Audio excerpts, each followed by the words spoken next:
স্পিনারদের দাপটে ব্রিটিশরা পর্যদস্ত। প্রথম দিনেই চালকের আসনে ভারত। ইংল্যান্ডকে মাত্র 246 রানে অল আউট করে দিলেন ভারতের বোলাররা।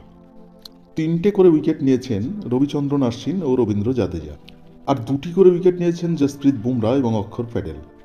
ইংল্যান্ডের হয়ে কেবল একাই লড়লেন বেন স্টোকস, করলেন 70 রান এবং শেষে বুমরার বলে আউট হয়ে ফিরলেন।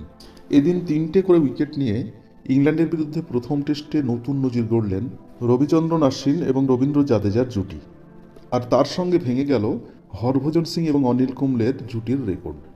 তাদের জুটি একসঙ্গে 54টি টেস্ট ম্যাচ খেলে 501টি উইকেট নিয়েছিলেন, আর এবার অশ্বিন এবং জাদেজা 506টি উইকেট নিয়ে টেস্ট ক্রিকেটের ভারতের সবথেকে সফল বোলিং জুটির নজির গড়লেন। ব্রিটিশদের 246-এ শেষ করে ভারত ব্যাট করতে নেমেই ঝোড়ো ইনিংসে ব্যাট শুরু করে দুই ওপেনার রোহিত শর্মা এবং যশস্বী জয়সওয়াল।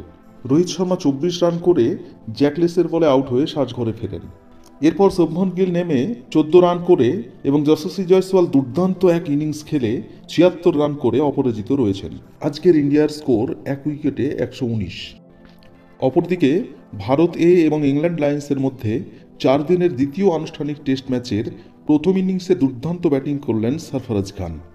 ভারতীয় টেস্ট দলে জায়গা পাচ্ছেন না, তবুও চেষ্টা অব্যাহত রয়েছে সরফরাজ খানের। ভারত এ এবং ইংল্যান্ড লায়ন্সের মধ্যে টেস্ট ম্যাচের প্রথম ইনিংসে তিনি এক দুর্দান্ত ব্যাটিং করে সেঞ্চুরি হাঁকিয়েছেন। অন্যদিকে দলের ওপেনার ব্যাটসম্যান দেবদত্ত পাডিক্কলও সেঞ্চুরি করেন। অবশ্য প্রথম ইনিংসে রিঙ্কু সিং কোনো রান করতে পারেননি। তবে এদিন সব নজর কেড়ে নেয় সরফরাজ খানের মারকুটে ইনিংস। এদিন তিনি 11টি বাউন্ডারি এবং 4টি ওভার বাউন্ডারি মেরে মাত্র 89 বলে 100 রান করেন এবং এই নিয়ে তিনি তার প্রথম শ্রেণীর ক্রিকেটে 14তম সেঞ্চুরি করলেন। এদিন সরফরাজ খান ইংরেজদের বিরুদ্ধে মাঠে নেমেই বিধ্বংসী মেজাজে 100 রান করে জবাব দিয়ে দিলেন নির্বাচকদের।